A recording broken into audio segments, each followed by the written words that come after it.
5th April 2006, USP Pollock, Louisiana. One man, one shipping crate, 12 hours of freedom. And the craziest part, he mailed himself out like a package. Richard, music. Lee McNair was serving to life sentences plus 30 years for murder at a federal maximum security prison. On the morning of 5th April, he climbed into a pallet of mailbags in the prison workshop, music, and was delivered to freedom. But this isn't just a story about hiding in a box. It's about the months of planning to get that mailroom job. The traffic stop where he talked his way past a cop who knew an escaped convict was nearby. And the year and a half he spent outsmarting authorities across 2 countries. 10 months after his escape, a police officer pulled him over on a Louisiana back road. McNair talked for 10 minutes, convinced the cop he was just a construction worker out for a jog. The officer let him go. 2 hours later, that officer learned he just released America's most wanted fugitive. This is how one of the most ingenious prison escapes in American history succeeded, because a killer could talk his way out of anything. Richard Lee McNair wasn't always a prisoner. He was a United States Air Force sergeant, polite, intelligent, well-spoken, the kind of person you'd trust to watch your house while you were on vacation. But McNair led a double life. By day, he served his country. By night, he burglarized businesses across North Dakota. Small offices, warehouse, grain elevators. Nothing violent, just theft, quick cash. He thought he had it under control until February 1987. McNair broke into a grain warehouse office in Minot, North Dakota late at night. Thought the place was empty. It wasn't. 2 men surprised him inside. One was a security guard. The other was Jerry Thies, a truck driver who would stopped by. McNair panicked. He had a gun. He opened fire. The security guard was wounded but survived. Jerry Thies wasn't as lucky. He died at the scene. McNair fled. Police caught him within days. At trial, the evidence was overwhelming. Witnesses, ballistics, McNair's own confession. The judge sentenced him to 2 life sentences plus attempted murder. No possibility of parole. He would die in prison. McNair was 47 years old at the time of his third escape, but his criminal career had begun nearly 20 years earlier with that fatal shooting. And in those 20 years, he'd already escaped twice before. The first escape happened almost immediately after his arrest. 1988. McNair was being held at a police station in Minot. He was handcuffed, waiting for transfer to prison. A detective stepped out of the room for just a moment. McNair saw his chance. He'd smuggled a small container of lip balm in his pocket. He squeezed it onto his wrists, used it as lubricant, started working his hand through the cuff, twisting, pulling. The metal cut into his skin. He didn't care. One hand slipped free, then the other. He ran to the window. 3rd floor, 30 feet down to concrete. He didn't hesitate. Jumped, landed hard, broke bones, got up. Anyway, ran. Police caught him the same day, hobbling through town, injured, exhausted. His first escape lasted less than 6 hours, but it taught him something important. Speed wasn't enough. He needed better planning. The second escape came 4 years later. 1992, North Dakota State Penitentiary. McNair and 2 other inmates discovered a ventilation duct in their cell block. The duct led outside. They spent weeks loosening the grate, working quietly at night, scraping away decades-old concrete. December 1992, freezing North Dakota winter. They made their move. All 3 inmates crawled through the duct, out onto the prison roof, down to the ground, into the darkness. They split up immediately. Better odds that way. McNair stayed free for 10 months. He drifted across the country, changed his appearance, grew a beard, wore glasses, altered his walk, used fake names, worked odd jobs for cash, never stayed in one place too long. He made it all the way to Nebraska before police caught him. Someone recognized him from a wanted poster, called it in. Officers surrounded the house where he was staying. McNair surrendered without a fight. His second escape ended after 10 months of freedom. That's when authorities realized McNair was different. Not violent during escapes, but relentless, calculating, patient. He would never stop trying. They transferred him to ADX Florence in Colorado, the federal supermax prison, the most secure facility in America. 23 hours a day in solitary confinement, concrete walls, steel doors, camera, surveillance everywhere. ADX Florence was built to hold terrorists and cartel leaders, men who could never be allowed to escape. McNair knew he couldn't break out of ADX. The security was simply too tight. So, he played a different game. For 3 years, McNair became a model prisoner. No fights, no disciplinary reports, no incidents. He took classes, read books, followed every rule. Prison psychologists evaluated him, wrote reports saying he'd matured, that he'd accepted his fate. It was all an act. McNair was patient. He waited. He petitioned for transfer to a regular maximum security prison, argued that ADX was unnecessarily harsh for someone who would reform. His lawyers pushed the request. Prison officials reviewed his record. In 2005, they approved the transfer. Richard McNair was moved to USP Pollock in Louisiana, a maximum security federal prison, still heavily guarded, still surrounded by fences and razor wire, but not ADX Florence. To prison officials, Pollock seemed secure enough. To McNair, it was a hunting ground. How do you escape from a maximum security federal prison surrounded by armed guards and surveillance cameras? McNair spent his first months at Pollock studying the facility, guard routines, camera blind spots, shift changes, delivery schedules. He watched everything, memorized everything. He volunteered for the prison's manufacturing program. Inmates repaired old mailbags for the United States Postal Service. Canvas bags, heavy stitching, routine work, boring, repetitive, perfect.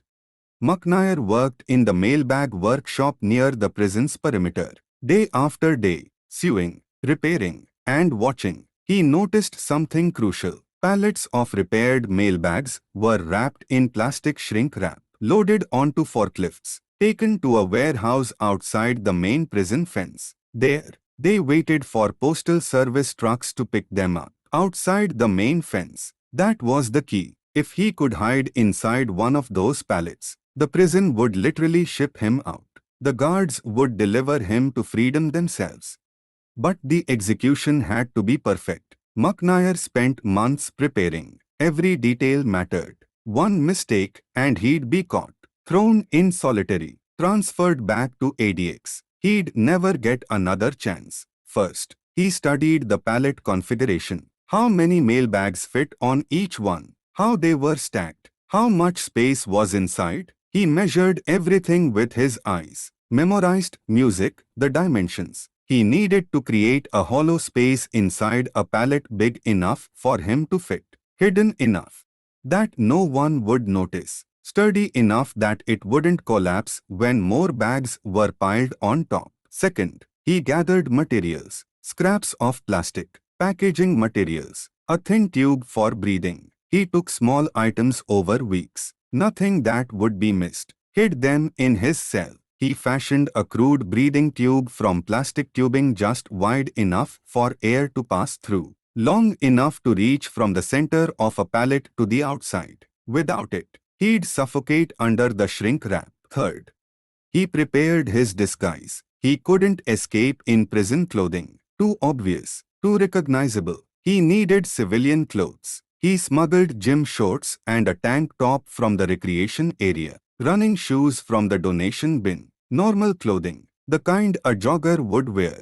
He could put them on under his prison uniform, shed the uniform at the last moment. Fourth, he needed cutting tools. Once inside the pallet and wrapped in plastic, he'd be trapped. He needed a way to cut himself out. He Stole a razor blade from the workshop. Small, easy to hide, sharp enough to slice through shrink wrap. He taped it inside his waistband. By early April 2006, everything was ready. He just needed the right moment. 5th April 2006, morning shift. McNair reported to the mailbag workshop as usual. Clocked in, started repairing bags, acting completely normal. He'd studied the schedule. He knew the forklift operator came by around 11:30 a.m. to collect finished pallets. He knew most workers left for lunch between 11:15 and 11:30. A brief window when the workshop was nearly empty. That was his moment. 11:15 a.m. Workers started filtering out for lunch. Guards supervised the main exit, counting heads, making sure everyone went to the cafeteria. McNair volunteered to finish up a last stack of bags. "I'll catch up in a few minutes," he told the guard. The guard nodded. McNair was a model prisoner, trustworthy, no reason to worry. The workshop emptied. McNair was alone. He moved fast. He stripped off his prison uniform. Music.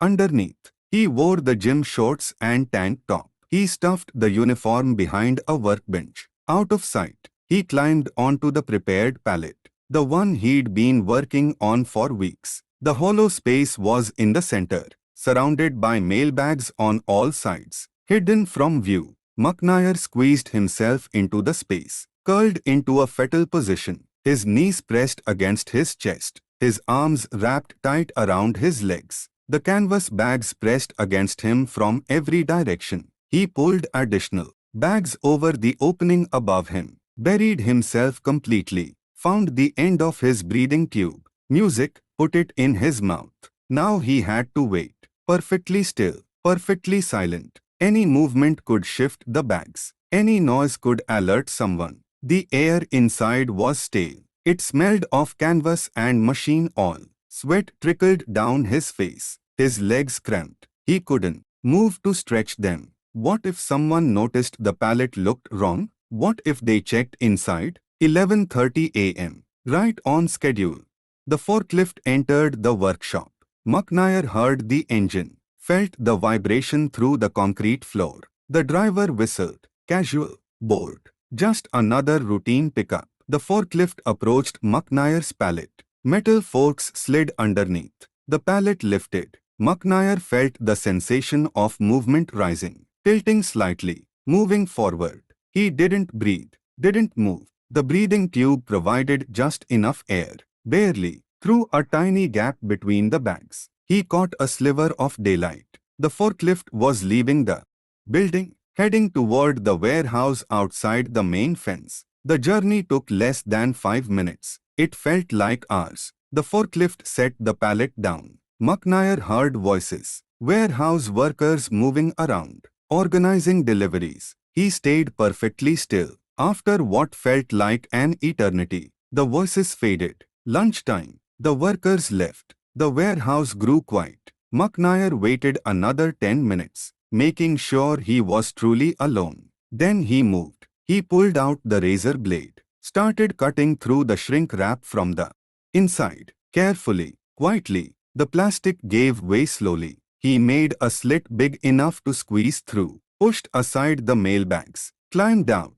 He was in the warehouse outside the main prison fence. No guards, no cameras pointed at him. Just an open loading bay door 30 feet away. He stood there for a moment, breathing real air, looking at the woods beyond the prison compound. Then he ran out the loading bay, across the yard, into the train. Music, didn't stop, didn't look back, just ran, putting distance between himself and the prison. It was around noon, broad daylight. McNair had actually done it. He'd mailed himself out of a maximum security federal prison. But he wasn't free yet. Not really. McNair ran through the woods for over an hour, following railroad tracks, heading north, staying away from roads where police might be patrolling. Back at the prison, a warehouse employee returned from lunch around 100 p.m. He noticed a pallet with cut plastic, mailbags scattered. Something was wrong. He radioed security. Within minutes, guards conducted an emergency head count. One inmate was missing. Richard Lee McNair. The alarm went out immediately. Sirens blared. Every available officer mobilized. Roadblocks set up. Helicopters requested. The manhunt began. But McNair had a head start. Nearly 2 hours. That would make all the difference. By 200 p.m., McNair had covered several miles on foot. He emerged from the woods onto a back road near the town of Ball, Louisiana. He was dressed like a jogger. Shorts, tank top, running shoes, sweaty from the heat, but looking completely normal. That's when Officer Carl Bordello drove past. The officer had just received an alert. Escaped prisoner from Pollock. White male, similar height and build. Bordello slowed his cruiser, looked at the jogger. Could be him, could be nothing. He pulled over, got out, approached the man. Hold up a second, the officer called out. McNair stopped, caught his breath, looked relaxed, friendly even. What are you doing out here? Bordello asked. McNair smiled. Just out for a run. Officer, I'm in town doing construction work, helping with houses damaged by Hurricane Katrina. His voice was calm, casual, like he'd been asked this question 100 times before. Bordello studied him. You know, you match the description of that escaped prisoner. McNair didn't flinch. Oh yeah? Well, I'm Robert Jones. My friends call me Jimmy. The mismatched names gave Bordello pause. Robert or Jimmy? Which was it? He radioed dispatch. Requested details about the escaped inmate. A photo if possible. While waiting, he kept McNair talking. They made small talk. The weather, hurricane reconstruction, casual conversation. McNair spoke so naturally, so effortlessly that Bordello started to doubt his suspicions. This guy seems normal, friendly, just a construction worker out for a jog. After about 10 minutes, dispatch faxed a photo, but the quality was poor, grainy, hard to make out details. Bordello compared it to the man in front of him. Maybe, maybe not. He made a decision. All right, be careful out here, buddy. McNair nodded. Will do, officer, thanks. He continued jogging down the railroad tracks. Easy pace, not rushed, just a regular guy out for exercise. Bordello watched him go, got back in his cruiser, drove away. 2 hours later, Bordello learned the truth. That jogger was Richard Lee McNair, the escaped convict, the music man he'd been looking for, and he'd just let him walk away. The officer was devastated, mortified. He'd had America's most wanted fugitive right in front of him. They'd talked for 10 minutes, and McNair had convinced him completely. That conversation saved McNair's life. Without it, he would have been caught within hours. Instead, he had time, space, a chance to really run. McNair slipped back into the woods after the encounter.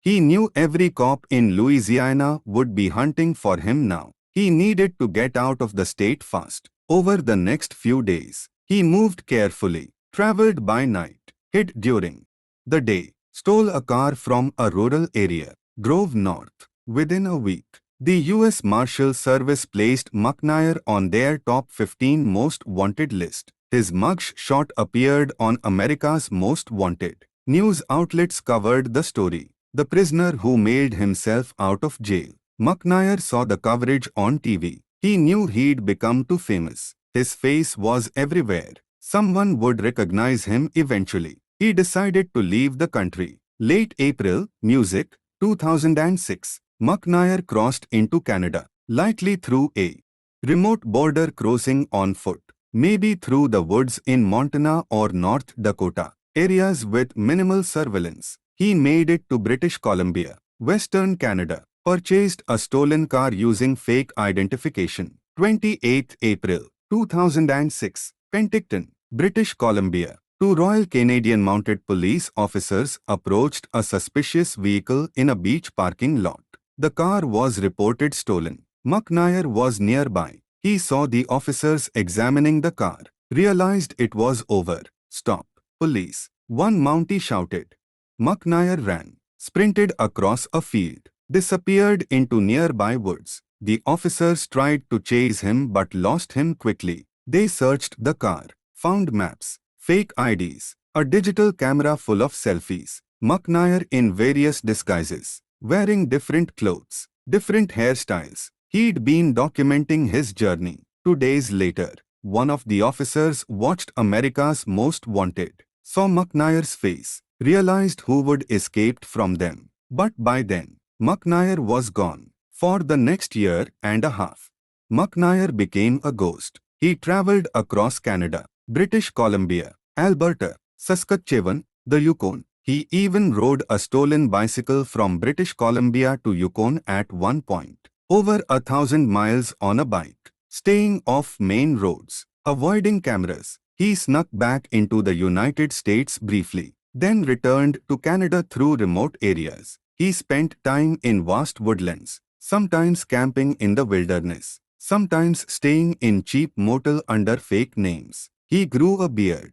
shaved it, grew it again, wore glasses, changed his clothing style, altered his appearance constantly. McNair watched TV coverage of his own manhunt. He learned what clues authorities had, what leads they were following. He adjusted his movements accordingly. Once in a Yukon Ranger station, a friendly warden offered him coffee. Behind the ranger, a wanted poster with McNair's face hung on a corkboard.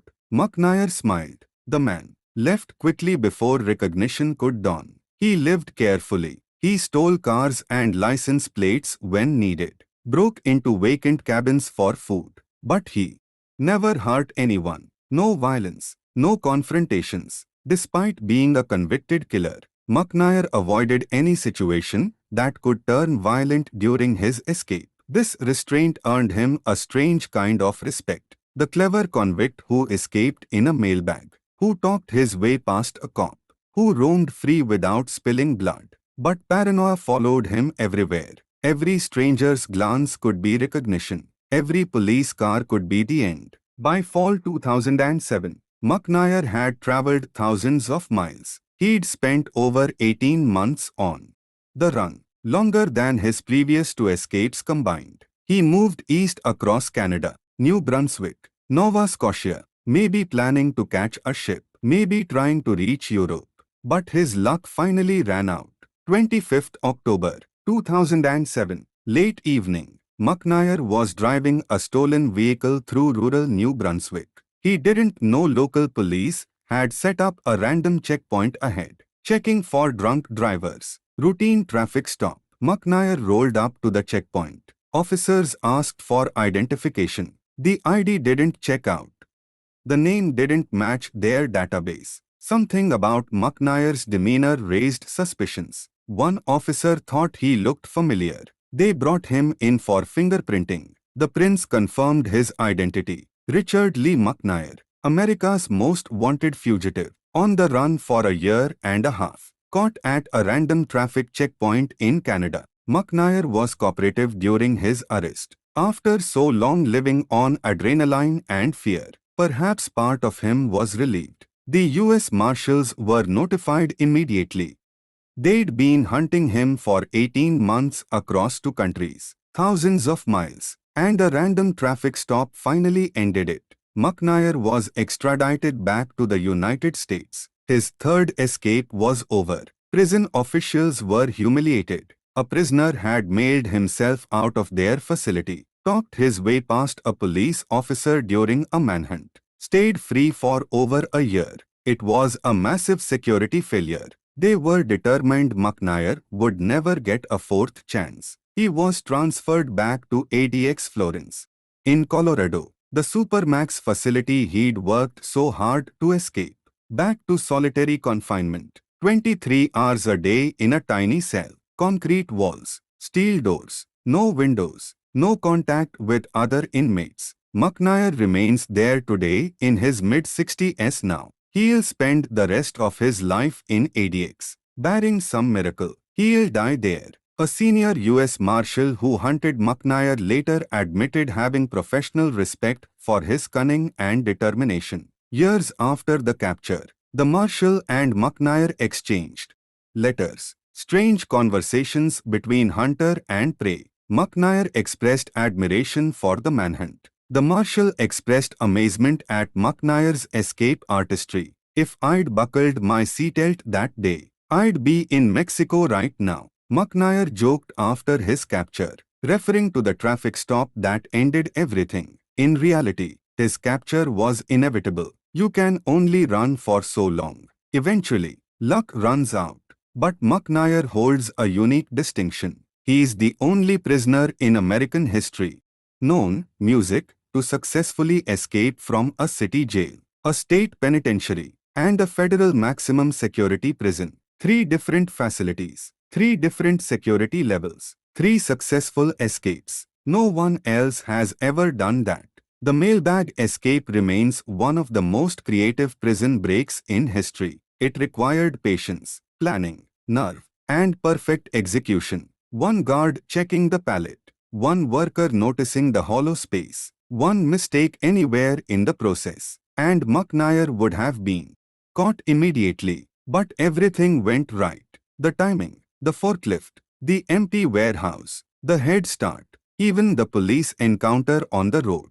McNair proved something that terrifies prison officials everywhere. That with enough intelligence, patience, and planning, even maximum security facilities have weaknesses. Even federal prisons can be breached. After his escape, USP Pollock overhauled their security procedures. The mailbag program was shut down. Inmate work assignments near the perimeter were restricted. Pallet shipments were inspected more carefully. Security protocols were tightened across the federal prison system, all because one man climbed into a pile of canvas bags and was shipped to freedom. Today at ADX Florence, McNair paces his cell to 3 steps from door to wall, 23 steps back, counting, always counting, because a man who escaped 3 times hasn't completely quit believing lightning might strike a 4th time. To this day, law enforcement officials study McNair's escapes. What went wrong?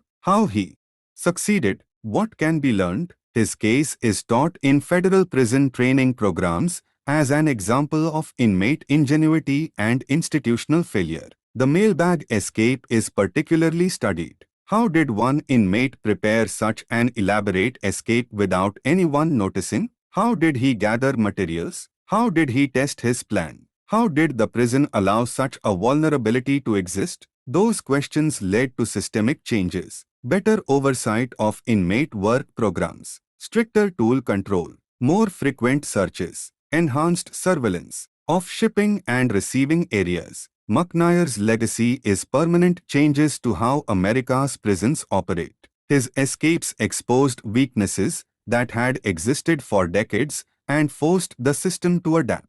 But in his cell at ADX Florence, none of that matters. McNair has 23 steps, concrete walls, steel doors, and the rest of his life to remember what freedom tasted like. For 18 months, he was free. He saw mountains, forests, open sky. He traveled thousands of miles. He lived by his wits. He outsmarted everyone chasing him. Then a random traffic checkpoint ended it all.